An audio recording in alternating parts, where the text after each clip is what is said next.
Assalamualaikum for class. Hope you will be fine. Open your maths book page number 152. Exercise 11.2 आज हम start करेंगे। इसमें first question है what fraction of the shape is shaded, right your answer in the simplest form. आपके सामने इस तरह की एक डायग्राम है, आपने इसको फ्रैक्शन की फॉर्म में लिखना है और फ्रैक्शन में ये लिखना है इसके कितना जो पोर्शन है वो शेडेड है। तो जब भी कोई फ्रैक्शन लिखते हैं तो सबसे पहले उसके डिनोमिनेटर में लिखते हैं कि आपके पास जो फिगर है उसमें इसको कितने इक्वल पार्ट्स में डिवाइड किया गया है। जैसे यहाँ पे है तो यहाँ पे इसको काउंट करेंगे, देखिए सारी जो है आपके पास ट्रायंगल्स हैं, इसको काउंट करेंगे 1 2 3 4 5 6 7 8 9 10 11 12 13 14 15 16, टोटल 16 ट्रायंगल्स हैं।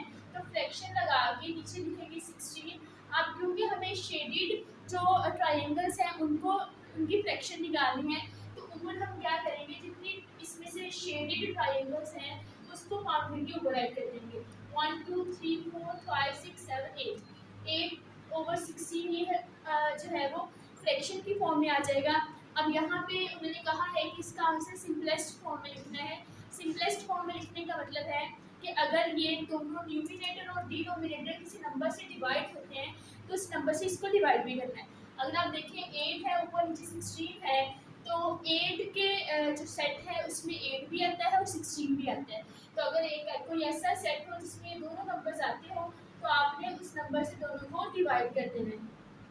8 को 8 से डिवाइड करेंगे तो 1 आएगा और 16 को 8 से डिवाइड करेंगे तो आंसर 2 आएगा। अब हमारे पास ऐसा कोई सेट नहीं है जिसमें 1 भी आए और 2 भी आए, तो ये हमारे पास इसकी जो है सिंपलेस्ट फॉर्म आ जाएगी। नेक्स्ट इसके पास क्वेश्चन नंबर 2 है right this fraction in their simplest form. Fractions है कुछ, आपने इनको सिंपलेस्ट फॉर्म में राइट करना है। सिंपलेस्ट फॉर्म में राइट करने का यही मतलब है कि अगर ये किसी सेट में आते हैं तो आपने उसको सेट से डिवाइड कर देना है। फॉर एग्जांपल ऊपर 4 है नीचे 16 है, तो अगर 2 का सेट देखें तो 2 के सेट में 4 भी आता है और 16 भी आता है, तो आप इसको 2 से डिवाइड कर देंगे, न्यूमिनेटर को भी और डिनोमिनेटर को भी। जिस भी नंबर से डिवाइड करेंगे आप न्यूमिनेटर और डिनोमिनेटर दोनों को किसी एक ही नंबर से डिवाइड करेंगे। अब देखिए 2 के सेट में 4 कहाँ पे आता है, 2 2s are 4 होता है 2 आएगा, और 2 के सेट में 16 आता है 2 8s are 16। अगर फिर से इसे देखें तो ये फिर से 2 की टेबल में जो है वो दोनों नंबर्स आ रहे हैं, जिसको अगेन 2 से डिवाइड कर देंगे। 2 के सेट में 2 आता है 2 1s are 2 एंड 8 आता है 2 4s are 8। इस तरह से ये हमारे पास इसकी सिंपलेस्ट फॉर्म आ जाएगी। नेक्स्ट इसी का एक और क्वेश्चन है, इसमें अगर देखें तो 2 के सेट में 18 भी आता है 24 भी आता है, इसको 2 से ऐसे लिख देंगे 2 9s are 18। और देखिए 24 तक अगर आप इसको सेट नहीं पढ़ सकते तो 24 को 2 से डिवाइड भी करेंगे, 2 1s are 2 and 2 2s are 4, answer आता है 12। तो नीचे आप 12 राइट कर देंगे। अब देखिए 2 के सेट से नहीं होगा क्योंकि 2 के सेट में 9 नहीं आता। अगर इसको देखेंगे तो 3 के सेट में जो है वो दोनों नंबर्स आ रहे हैं, 3 3s are 9 and 3 4s are 12। इसके बाद कोई भी ऐसा सेट नहीं है जिसके सेट में 3 भी आए और 4 भी आए। नेक्स्ट है question number 3, here are 6 number card. आपके पास इस तरह से 6 नंबर कार्ड्स हैं और नीचे फ्रैक्शन लिखी हुई है 1/4। आपने इसकी इक्विवेलेंट फ्रैक्शंस जो है वो राइट करनी है। इक्विवेलेंट फ्रैक्शन राइट करने का मतलब है कि आपने इसकी न्यूमिनेटर और डिनोमिनेटर दोनों को सेम नंबर से मल्टीप्लाई करना है और आंसर देखना है कि क्या है। जैसे 1/4 है तो मैं 2 से मल्टीप्लाई कर रही हूँ, नीचे भी 2 से ही मल्टीप्लाई कर रही हूँ, 2 1s are 2 and 2 4s are 8। तो देखिए इसमें 2 भी है और 8 भी है, मतलब ये फ्रैक्शन हम राइट कर सकते हैं। नेक्स्ट अगर मैं इसको 3 से मल्टीप्लाई कर दूँ, 3 से न्यूमिनेटर को भी और डिनोमिनेटर को भी मल्टीप्लाई करूँ तो 1 3s are 3 and 4 3s are 12, 3/12 बनता है। लेकिन इसमें देखिए कि हमारे पास 3 नहीं है, तो मीन्स हम ये वाली फ्रैक्शन राइट नहीं कर सकते, हमें किसी और नंबर से मल्टीप्लाई करना पड़ेगा। हम इसको 4 से अगर मल्टीप्लाई करें, 1 4s are 4 and 4 4s are 16, इसमें 4 भी है और 16 भी है। देखिए ये इस तरह से आपने इसको डिफरेंट नंबर से मल्टीप्लाई करके न्यूमिनेटर डिनोमिनेटर को देखना है, और नंबर जो है आपके इस तरह के आने चाहिए जो इन 6 कार्ड्स में। देखिए ये वह सारे नंबर इस कार्ड्स में हैं। नेक्स्ट क्वेश्चन नंबर 4 है right these numbers in the simplest form. यहाँ पे भी आपके पास फ्रैक्शंस है, आपने इसको सिंपलेस्ट फॉर्म में राइट करना है। सिंपलेस्ट फॉर्म में राइट करने के लिए अगेन वही चीज़ देखेंगे कि कोई ऐसा सेट जिसमें दोनों जो है वो नंबर्स आते हो। तो देखिए सबसे पहले 2 के सेट में दोनों नंबर्स आ रहे हैं, 2 के सेट में 20 आता है, 2 10s are 20 और 16 आता है, 2 8s are 16। अगेन इसको देखेंगे तो अगेन भी 2 के सेट में आ रहा है, 2 5 आर 10 एंड 2 4 आर 8। यहाँ तक इसका जो है वो आंसर हमारे पास आ जाएगा। नेक्स्ट अगर आप इस क्वेश्चन में देखें तो ये होल फॉर्म में है, 1 होल 4/10 है। तो कोई ऐसा सेट जिसमें 4 भी आए और 10 भी है, तो अगर आप 2 का सेट करके देखेंगे तो 2 के सेट में 4 भी आ रहा है और 10 भी आ रहा है, तो आप इसको 2 से डिवाइड कर देंगे। 2 के सेट में 4 कहाँ पे आता है, 2 2s आर 4, तो आप यहाँ पे 2 राइट कर देंगे। सेम इसी तरह से अगर आप देखें तो 2 के सेट में 10 आता है 5 पे, 2 5s आर 10, तो यहाँ पे नीचे 5 राइट कर देंगे। नेक्स्ट एक्सरसाइज है 11.3, write each of these decimals as a fraction in its simplest form. अब आपके पास जैसे फ्रैक्शंस थी पहले, अब आपके पास जो है वो डेसिमल नंबर्स हैं। इन डेसिमल्स को आपने सिंपलेस्ट फॉर्म में राइट करना है। तो डेसिमल को सिंपलेस्ट फॉर्म में राइट करने के लिए आप सबसे पहले जो आपका डेसिमल है उसको आप फ्रैक्शन की फॉर्म में कन्वर्ट करेंगे। तो फ्रैक्शन की फॉर्म में कन्वर्ट करने के लिए आपको इसका पॉइंट खत्म करना होगा। अब पॉइंट खत्म करने का क्या मेथड है कि आपने पॉइंट के बाद देखना है कि कितने डिजिट है।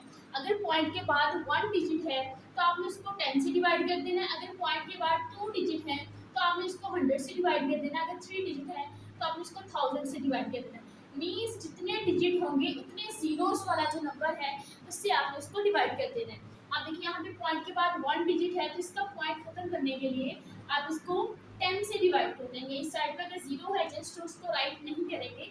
अब देखिए यहाँ पे 5/10 बन गया। नेक्स्ट जो है वो वही काम कि आप ये देखेंगे कि कोई ऐसा सेट जिसमें 5 भी आए और 10 भी आए, तो 5 के सेट में 5 भी आता है और 10 भी आता है। 5 1s are 5 and 5 2s are 10। Next इसका पॉइंट खत्म करना है। इसका पॉइंट खत्म करने के लिए देखिए इसके में पॉइंट के बाद 2 डिजिट्स है, तो अगर 2 डिजिट्स हो तो हम 100 से जो है उसको डिवाइड करते हैं। 15 को यहाँ पे 100 से डिवाइड करेंगे, इसका पॉइंट जो है वो खत्म हो जाएगा। देखिए इस साइड पर अगर पॉइंट और 0 होगा तो आप दोनों चीज़ें जो है राइट नहीं करेंगे। अब देखिए कोई अगेन यही चीज़ देखेंगे, कोई ऐसा सेट जिसमें 15 भी आए 100 भी आए, तो ऐसे नंबर्स जिसके वेरी राइट साइड पे 5 और 0 होता है वो हमेशा जो है वो 5 से डिवाइड होता है। तो देखिए यहाँ पे 5 है, यहाँ पे 0, तो मीन्स ये 5 से डिवाइड होता है। 5 3s are 50। अगर 100 को देखें, 100 को आप इस तरह से लिख के 5 से डिवाइड करके देखते हैं। 5 2s are 10, तो ये 0 जो है ऊपर से जाएगा, तो यहाँ पे आंसर आ जाएगा 20। अगेन आप इसको देखें, देखिए ऊपर 3 है नीचे 0, मीन्स ये 5 से तो डिवाइड नहीं हो सकता। ऊपर वाला नंबर जो है वो 3 से हो सकता है। तो आप टेबल पढ़ के देखेंगे क्या 20 जो है तो 3 के सेट में आता है। अगर तो 20 भी 3 के सेट में आता है तो आप इसको 3 से डिवाइड कर सकते हैं, लेकिन जो 20 है वो 3 के सेट में नहीं आता, तो मीन्स यही इसकी सिंपलेस्ट फॉर्म है। नेक्स्ट जो यहाँ पे है इसको पॉइंट खत्म करने के लिए देखिए यहाँ पॉइंट के बाद 3 डिजिट्स हैं, तो आप यहाँ पे जो है इसको 1000 से डिवाइड कर देंगे। देखिए इस साइड पे जितने भी जीरोस होते हैं उसको हम राइट नहीं करते, फर्स्ट नॉन जीरो डिजिट से स्टार्ट करते हैं। अब यहाँ पे अभी देखिए ऊपर भी 5 है नीचे 0 है, तो मीन्स ये 5 से डिवाइड हो सकता है, तो आप इसको यहाँ पे ऐसे डिवाइडेड बाय 5 लिख देंगे। 5 1s are 5 एंड 5 के साथ अगर आप डिवाइड करके देखेंगे 5 2s are 10 और डबल 0 है वो वैसे आ जाएगा। नेक्स्ट क्वेश्चन नंबर 2 है, write each of these fraction as a decimal. अब आपके पास जो है वो फ्रैक्शंस हैं, आपने इन फ्रैक्शंस को डेसिमल में राइट करना है। फ्रैक्शंस को डेसिमल में राइट करने के लिए न्यूमिनेटर को अंदर लिखते हैं और जो डिनोमिनेटर होता है उसको बाहर लिख के डिवाइड कर देते हैं। ये चीज़ आपने हमेशा याद रखनी है कि न्यूमिनेटर यानी कि ऊपर वाला जो नंबर होगा उसको आप अंदर लिखेंगे और जो नीचे वाला नंबर होगा उसको बाहर लिखेंगे। नेक्स्ट आप 100 का जो है वो टेबल पढ़ेंगे। 100 1s are 100 होता है, लेकिन यहाँ पे 73 है, मीन्स ये नंबर छोटा है, तो आप पॉइंट लगा के इसके साथ जो है वो 0 लगा देंगे। 100 1s are 100, 2s are 200, 3s are 300। इसका बढ़ते बढ़ते देखिए 7s are 700 होता है और 8s are 800, मीन 800 से बड़ा हो जाता है, तो 7s are 700 यहाँ पे राइट करेंगे। माइनस करेंगे, एक बार जब पॉइंट लगा के 0 लगा लेते हैं तो उसके बाद हर स्टेप पे हम खुद से 0 ऐड कर सकते हैं। 100 3s are 300, देखिए आपका आंसर आएगा 0.73। अगर इस पॉइंट के लेफ्ट साइड में कोई डिजिट ना हो तो आप खुद से 0 राइट कर सकते हैं, इसका आंसर आ जाएगा 0.73। सेम इसी तरह से 13 बाई 25 है, इसमें आप 13 को अंदर लिखेंगे और 25 को बाहर लिख देंगे।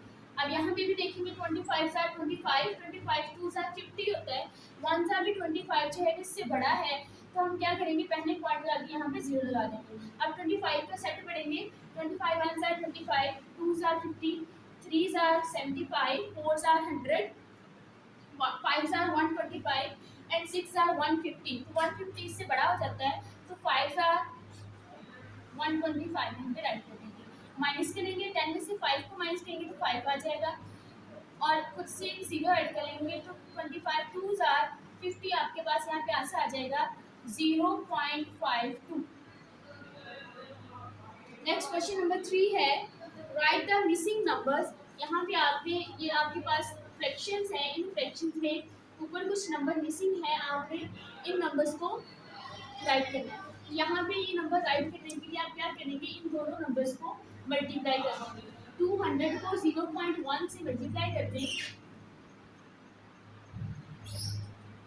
1 0s are 0, 1 0s are 0 and 1 2s are 2, 0 0 and 0। अब देखिए पॉइंट के बाद 1 डिजिट है, तो आप क्या करेंगे, यहाँ से 1 डिजिट छोड़ के यहाँ पे पॉइंट लगा देंगे, तो इसका आंसर जो है वो 20 आ जाएगा। नेक्स्ट इसी तरह से हमारे पास यहाँ पे हमने इस ब्लैंक को जो है वो फिल करना है। इस ब्लैंक को फिल करने के लिए आप 200 को 0.2 से डिवाइड कर देंगे। जब आप 200 को 0.2 से डिवाइड करेंगे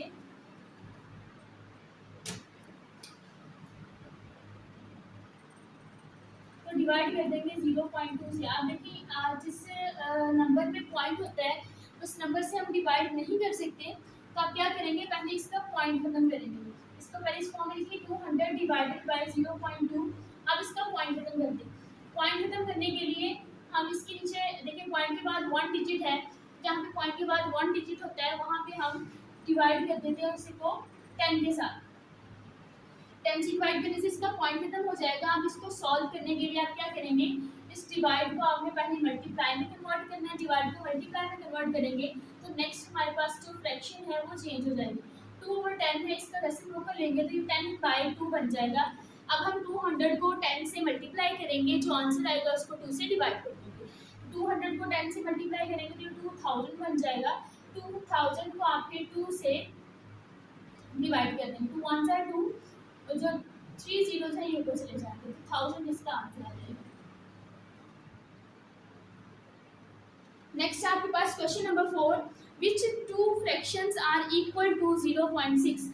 अब आपके पास यहाँ पे कुछ फ्रैक्शंस हैं, आपने बताना है इसमें से कौन सी ऐसी फ्रैक्शंस हैं जो 0.6 के इक्वल है। तो आप क्या करेंगे, सभी फ्रैक्शंस को डिवाइड करके देखेंगे। जैसे 1 को 6 से डिवाइड करके देखेंगे, 1 को अंदर लिखेंगे, 6 को बाहर लिख के डिवाइड कर देंगे। पॉइंट लगा के 0 लगाएंगे, 6 1 are 6, 4 6 6 are 36, इस तरह से चलती जाएगी। मीन इसका आंसर जो है वो 0.6 नहीं आएगा। नेक्स्ट 60/100 है, 60 को अंदर लिख के आप 100 से डिवाइड कर देंगे, पॉइंट लगा के 0 लगाएंगे, 100 6 are 600, इसका देखिए आंसर आ गया 0.6। मीन्स यहाँ ऐसी फ्रैक्शन जिसका आंसर जो है वो 0.6 आ रहा है। इसी तरह से जो बाकी फ्रैक्शंस हैं उनको भी आप चेक करके देखेंगे कि क्या इनका आंसर जो है वो 0.6 आता है। नेक्स्ट क्वेश्चन नंबर 5 है, हियर आर 5 डिजिट कार्ड। आपके पास यहाँ पे 5 डिजिट कार्ड्स हैं। Use all cards to complete this statement. अब आपने यहाँ पे इन कार्ड्स की मदद से इस स्टेटमेंट को कंप्लीट करना है। अब देखिए स्टेटमेंट को कंप्लीट करने से पहले कुछ चीज़ें हैं जो आपको पता होनी चाहिए। सबसे पहली चीज़ ये कि 1/2 जो है वो 0.5 के इक्वल होता है, ये आपने याद रखना है। तो 1/2 जो है वो 0.5 के इक्वल होता है। 1/5 4 जो है वो 0.25 के इक्वल होता है। और इसी तरह से अगर आप देखें 3/4 जो है वो 0.75 के इक्वल होता है। मीन्स अगर आपके पास कोई ऐसी चीज़ है जिसको आपने 4 पार्ट्स में डिवाइड किया हुआ है, उसमें से जो एक पार्ट होगा वो 1/4 होगा, या इसको हम 0.25 भी कहेंगे। अगर यहाँ पे 2 पार्ट्स लें, 2 पार्ट्स लेने तो देखिए हाफ बन जाता है, हाफ को हम 1/2 लिखते हैं, या फिर इसको 0.5 भी लिख सकते हैं। इसी तरह से अगर हम 3 पार्ट्स को ले लें तो एक ऐसी शेप जिसको 4 इक्वल पार्ट्स में डिवाइड किया गया है, इसमें से अगर 3 पार्ट्स को अगर हम कंसीडर करें तो 3/4 के इक्वल होता है, और 3/4 का आप 0.75 भी राइट कर सकते हैं। और इसी तरह से अगर फुल शेप को अगर आप ले लें तो फुल शेप जो है वो 1 के इक्वल होती है। अब यहाँ पे आपने देखना है कि यहाँ पे हम ऐसी कौन सी फ्रैक्शन लिखें कि जब हम उसको डेसिमल में कन्वर्ट करें तो जो भी नंबर्स हैं वो सारे इस नंबर्स में इनमें से होने चाहिए, कार्ड्स में से। अगर हम यहाँ पे 1/2 लिखते हैं तो इसका आंसर आता है 0.5। लेकिन यहाँ पे देखिए एक जो है हमारे पास ब्लैंक बचा है, तो मीन्स यहाँ पे ये नहीं लिखेंगे, कोई भी ब्लैंक नहीं बचना चाहिए। नेक्स्ट अगर हम यहाँ पे लिखें 3/4, 3/4 इक्वल होता है 0.75। तो आप यहाँ देखेंगे 3 भी नहीं है, इसमें 4 है, यहाँ पे अगर लिखें तो 7 भी नहीं है, मीन्स ये भी नहीं लिख सकते। आप जो भी नंबर लिखेंगे वो इन नंबर कार्ड्स में से होने चाहिए। अगर आप यहाँ पे 1/4 लिखते हैं तो 1/4 होता है 0.25, 1/4 0.25 लिखने में। अब देखिए इसमें 1 भी है, 4 भी है, 0 भी है, 2 भी है और 5 भी है। तो इन नंबर कार्ड्स की मदद से हम ये नंबर यहाँ पे राइट कर सकते हैं। नेक्स्ट है आपके पास question number 6। 3 children talk about equivalent fractions and decimals. Badiha says 40 over 100 is equivalent to 0.4. Alaya says 1 over 4 is equivalent to 0.4. Gulshan says 4 over 10 is equivalent to 0.4. अब कुछ स्टूडेंट्स हैं वो डिस्कस कर रहे हैं, कुछ एक स्टूडेंट कह रहे हैं कि 40 over 100 जो है वो 0.4 के इक्विवेलेंट होता है, 1/4 जो है वो 0.4 के इक्विवेलेंट होता है, और एक कह रहे हैं कि 4 over 10 जो है वो 0.4 के इक्विवेलेंट होता है। आपने बताना है कि इसमें से कौन सा जो है वो करेक्ट कह रहा है। तो सिंपली आप क्या करेंगे, यहाँ पे 40 को 100 से डिवाइड करके देखेंगे, पॉइंट लगा के 0 लगा देंगे, 100 4 are 400। देखिए इसका आंसर है 0.4, मीन्स ये वाला जो है ये करेक्ट कह रहा है। नेक्स्ट है 1/4, तो 1 को अंदर लिख के 4 से डिवाइड करके देखेंगे, 0 लगा लेंगे, 4 2s are 8, 4 5s are 20, 0.25 मतलब वो कह रहा है कि 0.4 के इक्वल आता है, लेकिन इसका आंसर आता है 0.25, मतलब ये गलत कह रहा है। नेक्स्ट 4/10 है, 4 को अंदर लिख के 10 से डिवाइड करके देखेंगे, 10 4s are 40, मीन्स ये भी जो है वो ठीक है। आई होप कि आपकी इन दोनों एक्सरसाइज की समझ आ गई होगी। अगर आपको इसमें से कोई प्रॉब्लम हो तो आप मुझसे जो है वो अगेन पूछ सकते हैं। ओके स्टूडेंट्स, अल्लाह हाफिज़।